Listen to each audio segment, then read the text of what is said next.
उपचुनाव में समाजवादी पार्टी के उम्मीदवार सुधाकर सिंह ने बीजेपी के दारा सिंह चौहान को करारी मार दी, जिसके बाद सपा बेहद खुश नजर आ रही है। सपा महासचिव प्रोफेसर रामगोपाल यादव ने इसे जनता की जीत बताया और इसके लिए लोगों को बधाई दी है। उन्होंने कहा कि घोसी में सपा प्रत्याशी की जीत हुई, जनता को बधाई। भाजपा के दुष्प्रचार का जनता पर कोई असर नहीं पड़ा।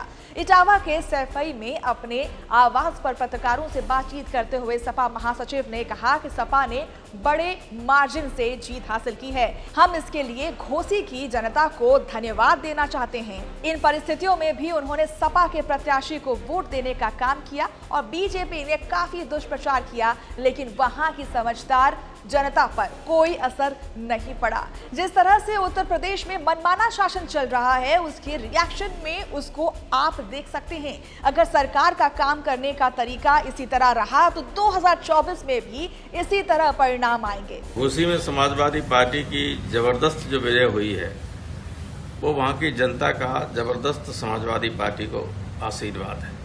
मैं घोसी के महान मतदाताओं को प्रणाम करता हूं, धन्यवाद देता हूं और वहां के प्रशासन को भी कि कुल मिलाकर लगभग निष्पक्ष मतदान कराने की उन्होंने व्यवस्था की। ये चुनाव 24 आने वाले 24 के लोकसभा चुनाव की तरफ भी संकेत करता है। सपा नेता ने कहा कि हम मीडिया को भी धन्यवाद करेंगे कि उन्होंने बिल्कुल सही खबर दिखाई। उन्होंने कहा कि वहां पर सपा प्रत्याशी को ही जीतना था। इतने बड़े मार्जिन से जीत हुई क्योंकि सपा के प्रत्याशी की कोई तुलना नहीं थी। हमारा प्रत्याशी इतना अच्छा था और भाजपा के प्रत्याशी की साख बहुत खराब थी। चुनाव के वक्त मंत्री पद छोड़कर इस्तीफा देकर आए और ये सपा में भी रहे, बसपा में रहे और मंत्री भी रहे। उन्होंने कहा कि घोसी का उपचुनाव 2024 की तरफ इशारा है कि जनता का रुख क्या है।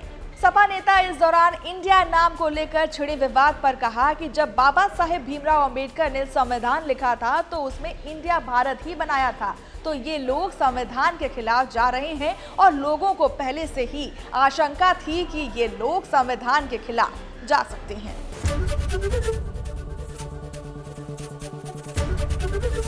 एबीपी गंगा, खबर आपकी, जुबान आपकी।